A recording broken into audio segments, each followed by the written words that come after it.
Oi, terceiro ano. Provavelmente quem está assistindo esse vídeo foi meu aluno o ano passado, no segundo. E então esse ano o meu plano é cumprir a apostila de vocês, do objetivo, né? Cujo primeiro módulo fala sobre Nietzsche. Mas as nossas aulas online vão ser divididas em duas partes, tá? Na primeira parte a gente cumpre o módulo, fala sobre o assunto do módulo. E uma segunda parte das nossas aulas gravadas vai ser a respeito de coisas que eu acredito serem importantes que vocês saibam. Hoje, como é uma aula inicial, é a primeira do ano, a gente vai inverter essa ordem, tá? Eu vou começar a falar de um assunto que eu acho extremamente importante para vocês e depois a gente fala a respeito de Nietzsche, que é o módulo 1 da apostila, que vocês têm que conhecer para poder prestar vestibular, fazer ENEM, essas coisas. Muito bem, gente. Vocês devem lembrar que o ano passado a gente conversou, bem no começo do semestre, do segundo semestre, a gente conversou a respeito de pré-socráticos e Sócrates, né? No início da filosofia, na origem da filosofia na Grécia Antiga. Muito bem.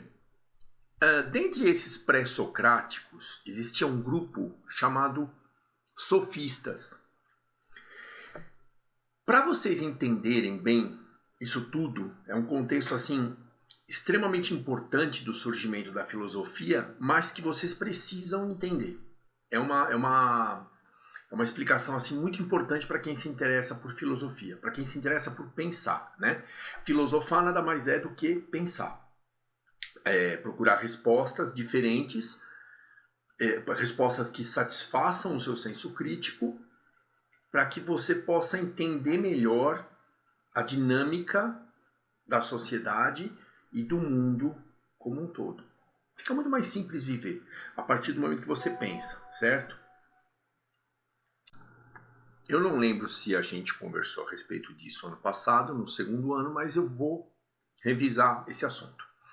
Bem, a Grécia, 500, 600 anos antes de Cristo, assim, foi um berço civilizacional, né? Foi o lugar onde se formou a primeira civilização e a civilização que mais pensou e que mais deixou conceitos para nós hoje em dia, 2.500 anos depois. De que maneira, gente, que começaram esses pensamentos, que começou essa reflexão? Lembra que eu falei também a respeito de mito? A Grécia Antiga, né, o início das civilizações, principalmente na Grécia, tinha a transmissão de cultura oral, né? Um falava para o outro, não existia a escrita. Houve a escrita antes, mas nós nem vamos entrar nisso com a invasão dos dórios e a perda da escrita, o retrocesso civilizacional, mas nós não vamos entrar nisso. Muito bem. Mesmo depois que a Grécia já tinha se consolidado como um berço civilizacional, houveram nessa dinâmica de transmissão oral da cultura, os mais velhos, né, aqueles que deveriam transmitir a cultura, os ensinamentos para os mais novos, não possuíam conhecimento científico, como é de se esperar. 500 anos antes de Cristo, né, 2.500 anos atrás, não tinha nada de ciência. Nem de ciência, nem de antropologia, nem de arqueologia, nada disso. Então, assim, a grande maioria, se não a maioria, dos fenômenos e dos fatos que aconteciam em sociedade e na natureza tinham que ser explicados, tinham que ser contados. Como é que a cultura grega se multiplicou através da transmissão oral e através dos anos? Baseando-se no mito. Gente, vamos recordar. O mito, a mitologia, como o próprio nome já diz, é uma cultura baseada, a cultura mitológica é baseada em deuses, em seres fantásticos e heróis, né? Heróis que iriam cumprir as missões que os deuses determinavam, seres fantásticos que iriam ajudá-los ou prejudicá-los, né? Esses heróis humanos, mortais, como a gente chama na história grega. Muito bem. Gente, existia um estereótipo, né? Existia um tipo ideal de herói humano, né? Dentro dessa mitologia, que era aquele guerreiro forte, bonito e assim, tinha uma honra muito grande, tinha um senso de dever muito grande. E, lógico, a interferência total dos deuses, daqueles que teriam, entre aspas, criado algumas coisas do universo, né? Segundo a cultura deles, a grande maioria das coisas que apareciam na natureza tinham sido criadas ou tinham sido inspiradas em algum deus ou em algum pensamento que algum deus teve ou em algum fato que aconteceu com algum deus, entre dois deuses, enfim. Muito bem, gente. Esse estereótipo de herói, com o tempo, né, com o surgimento das navegações da Grécia, a gente sabe que a Grécia ali no mar Mediterrâneo, deixa eu ver se eu consigo apontar legal para vocês aqui. Aqui, ó. Aqui assim. Que bacaninha que eu tô fazendo. Meu dedo. Aqui assim, nessa região, né? Não dispunha de muitas terras férteis, né? Não dispunha de territórios que pudessem ser cultivados para alimentar as famílias. E as poucas famílias que existiam formavam uma aristocracia, né? Como é hoje, mais ou menos. A gente ignora, porque o mundo está cheio de gente, né? E assim, existem muitas pessoas, muitas propriedades, mas assim, as grandes famílias detentoras do poder tinham seu poder amarrado à quantidade de terras que elas possuíam. E na Grécia não era diferente. Muito pelo contrário, lá era mais intenso esse fato. Muito bem, gente. Como não havia terra o suficiente para todos, com o crescimento da população, a Grécia começou a realizar navegações para comercializar os seus produtos e obter produtos que ela não conseguia produzir, né? Os gregos começaram a fazer comércio com seus excedentes e obter produtos que eles não produziam, né? com as civilizações ao redor, principalmente na costa leste da África. Vamos lá, vamos tentar passar o dedinho aqui de novo. Senhor, coordenação motora zoada. É para subir, cabeça de bagre. Bom, enfim, a costa leste da África, gente, é como se fosse a nossa costa aqui do Brasil, né? Aqui, né? Essa costa que a gente conhece aqui, Santos, Guarujá e lá para cima, Nordeste, coisa e tal. Só que é na África, né? Nesse continente grande aqui, certo? É essa costa aqui. Vamos ver se o titio descoordenado consegue agora mostrar para vocês. Essa costa, gente. Ui, mas que droga. Consegui. Esse é o continente africano. Essa aqui é a costa oeste, né? Virada para cá. E essa aqui é a costa leste, né? Virada para o oriente. Porque é tudo ao contrário no vídeo, né? O oriente está aqui, né? O oriente está aqui, assim. Ih, caramba, esse professor, viu? Ainda bem que ele leciona filosofia e não geometria, porque senão ia ser um terror. Bom, enfim, aqui é deste lado aqui é o leste, né? E aqui é o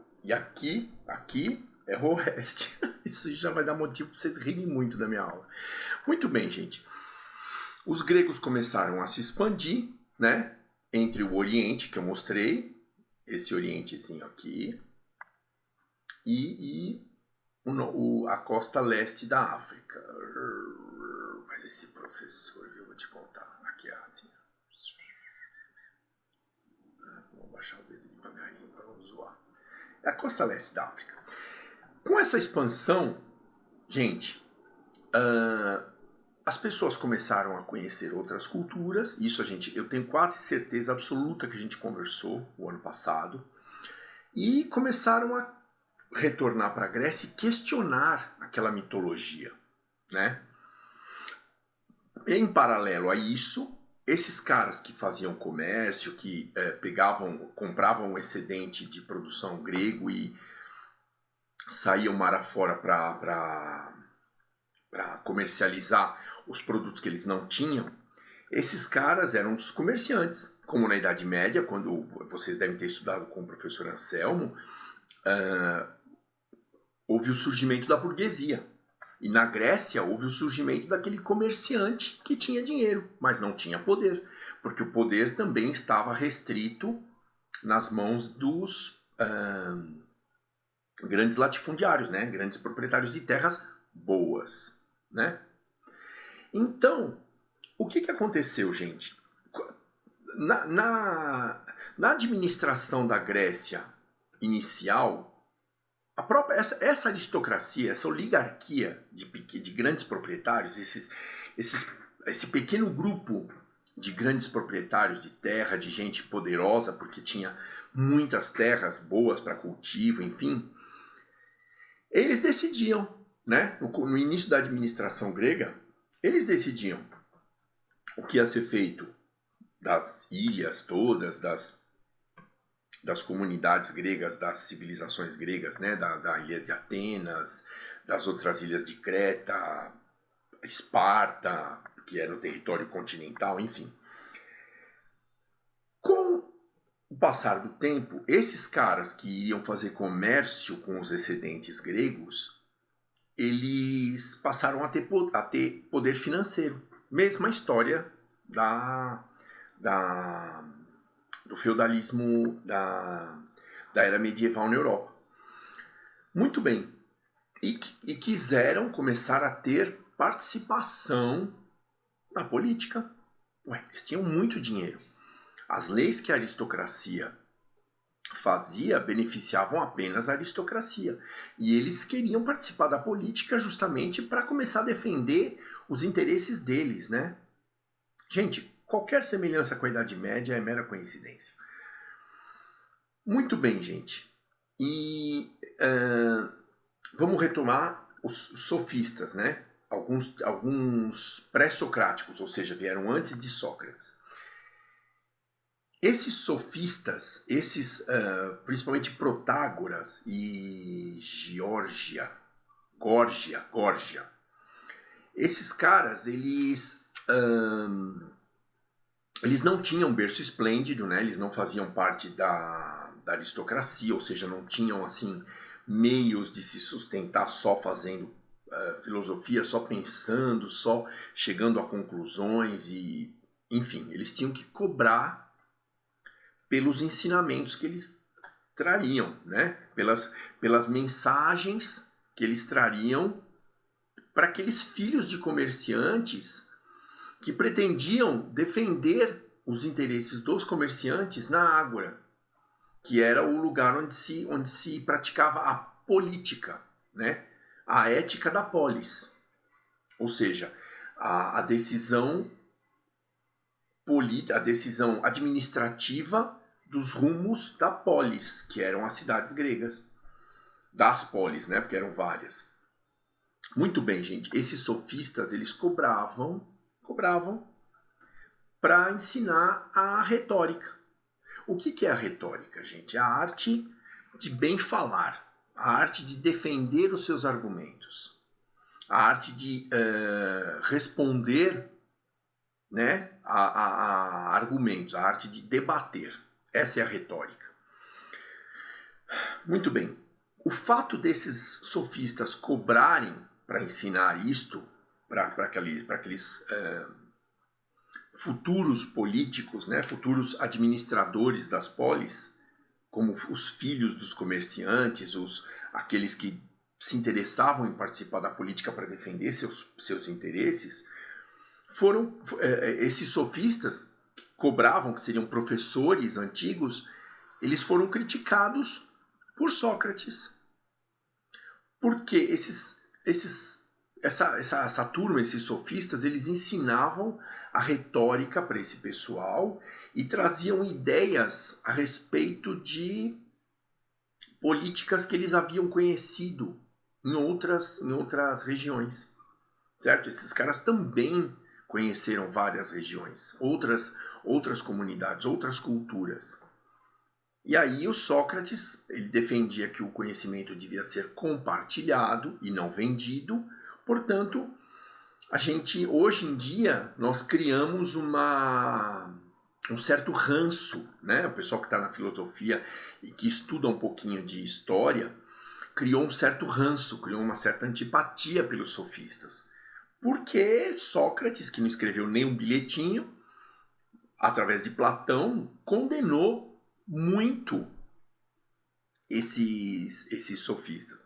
Porque eles cobravam, eles precisavam se manter para poder ensinar, para poder propagar as ideias que eles conheciam. Percebe? Então, é importante que vocês saibam que esses sofistas foram extremamente cruciais, eles foram a pedra angular, né? Eles foram a estrutura da democracia. Porque mesmo cobrando, mesmo sendo criticados pelos filósofos, por Sócrates, né, que é o grande divisor de águas, que foi o primeiro filósofo que se preocupou com o ser humano, esses sofistas foram os caras que trouxeram ideias de outras culturas, ideias modernas, que se chocavam com os mitos, com aquelas explicações fantásticas da mitologia, e tudo bem, cobravam, porque eles não tinham berço esplêndido, eles não tinham como se sustentar, eles precisavam cobrar para se sustentar. Mas esses caras trouxeram para a sociedade grega as primeiras reflexões a respeito de uma coisa extremamente importante para nós hoje em dia, que é a democracia. Ou seja, a participação de um todo, a participação de todos os envolvidos na polis, nas decisões políticas da polis. Veja, então é importante que vocês saibam que os sofistas que vieram antes do Sócrates, principalmente Protágoras e Górgia, foram extremamente criticados por Sócrates e depois registrados por Platão. Esse protesto do Sócrates foi registrado por Platão, porque Sócrates não deixou nada em absoluto escrito, né, que o pessoal tem achado até hoje. Mas eles foram importantes, eles foram estruturais para o surgimento da democracia. Por quê? Esses caras, como teriam viajado também, eles teriam conhecimento de outras culturas para apresentar para os gregos que ainda acreditavam na mitologia, naquela fantasia mitológica, naquela cultura baseada em deuses e seres fantásticos. Certo? Muito bem, gente. Isso aí foi uma parte, opinião do professor Márcio, que acredita ser muito importante que vocês conheçam, para que vocês tenham uma opinião formada a respeito dos sofistas e da origem da democracia, né? Assim, a democracia surge como uma vontade das pessoas que pensavam um pouco e das pessoas que tinham um pouco de influência financeira de participar nas decisões político-administrativas, né? A polisética surge com a ética da polis, né? Assim, a intenção de fazer o bem para a comunidade, para a polis, surge com a prática do debate. E esses sofistas, eles lecionavam isso, a retórica, a arte de bem falar, a arte de poder debater, a arte de colocar os seus argumentos em questão e os seus interesses em questão e argumentar estruturadamente, sistematicamente, para que eles se sustentassem numa discussão, para que eles pudessem ser votados pelas assembleias, né? Então a ágora é como se fosse vamos fazer uma analogia bem tosca, né? Mas pra gente aqui no Brasil, como se fosse o Congresso Nacional. O político vai lá, como é que chama? Deputado federal vai lá e ele defende os interesses daqueles eleitores que colocaram ele lá, né? Dos cidadãos que elegeram esse deputado. Então, vamos supor que ele é de uma comunidade, de uma parte do Brasil que precisa de incentivos para a agricultura. Então, ele vai lá, ele vai defender que a agricultura, ele vai pensar numa forma de obter votos para que se sancione alguma lei, para que se sancione alguma medida que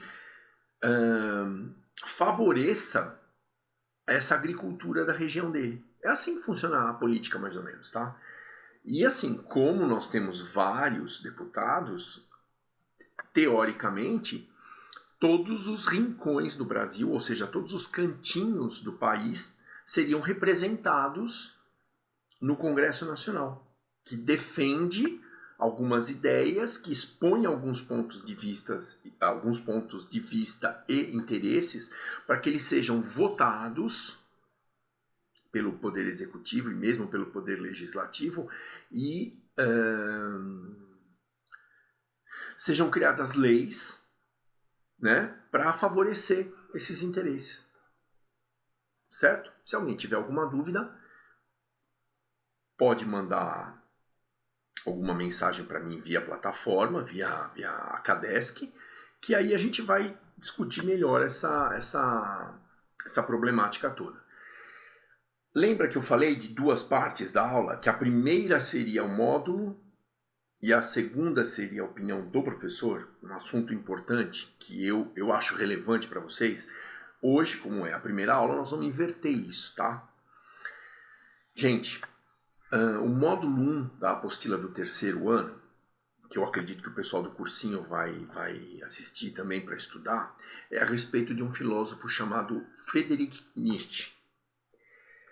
Gente, a obra de Nietzsche é um pouquinho controversa e foi uma obra que foi incompreendida. Ela era ininteligível por ser uma obra baseada em afirmações de efeito com fundo verdadeiro. Assim, o que a gente conhece hoje em dia como indireta, mas aquela indireta assim extremamente cirúrgica, né, que atinge o ponto, que fala a respeito daquilo que tem que ser falado. Muito bem, o Nietzsche é um cara importante para que vocês conheçam e que principalmente, gente, ele na obra dele ele falou muito sobre o surgimento da filosofia na Grécia e falou a respeito da motivação para o surgimento da filosofia. Na obra de Nietzsche, ele afirma que a necessidade de racionalizar algumas questões que eram explicadas pela fantasia, a necessidade de racionalizar, a necessidade de colocar razão naquelas afirmações, colocar um pouquinho de substância concreta naquilo que vai, quem lembra do Zeus, né, daquele deus. Então, assim, se racionalizando, Zeus seria uma pessoa poderosa, seria um mandante, né? Seria uma pessoa que tem o condão, tem o poder de mandar, Bom, enfim, racionalizar, né? Estruturar com um pouco mais de concretude alguns fatos da natureza e do ser humano. Principalmente, Nietzsche, olha gente, é uma coisa que vocês têm que guardar com vocês. Nietzsche vai defender que a filosofia surgiu, né? A filosofia teria surgido naquela época com a principal finalidade, o fim precípuo da filosofia seria permitir ao homem que se conhecesse melhor. Permitir ao homem que procurasse respostas mais plausíveis, mais saudáveis para o que acontecia com ele, para o que acontecia na sociedade, para o que acontecia na natureza que influenciava a vida do homem. Então Nietzsche baseia a obra dele, e é uma obra brilhante. Hoje em dia todas as pessoas envolvidas nesse meio reconhecem Friedrich Nietzsche como um dos mais importantes filósofos da época contemporânea, por ele ter abordado esse assunto, que a filosofia teria surgido com a grande finalidade de racionalizar as coisas, de encontrar razões mais racionais, mais palpáveis, né? mais imagináveis, mais pensáveis, mais aceitáveis como, é verdade, isso aí faz sentido, como possuidoras de sentido para os fatos. Porque antes as histórias eram completamente sem pé, sem cabeça. A mitologia, que era a predecessora da filosofia, explicava as coisas como, sabe, de qualquer jeito. E principalmente baseada na autoridade de quem estava falando. E não na autoridade científica. Não numa autoridade que teria sido pensada, racionalizada e testada empiricamente. Gente, eu sei que isso aí é um assunto meio controverso, meio delicado, mas é importante que vocês tenham uma ideia mais firme, uma ideia um pouquinho mais consolidada de quem foi Nietzsche, certo? Por enquanto, um grande abraço a todos, espero que a gente tenha um ano bem proveitoso e muito obrigado pela atenção de vocês.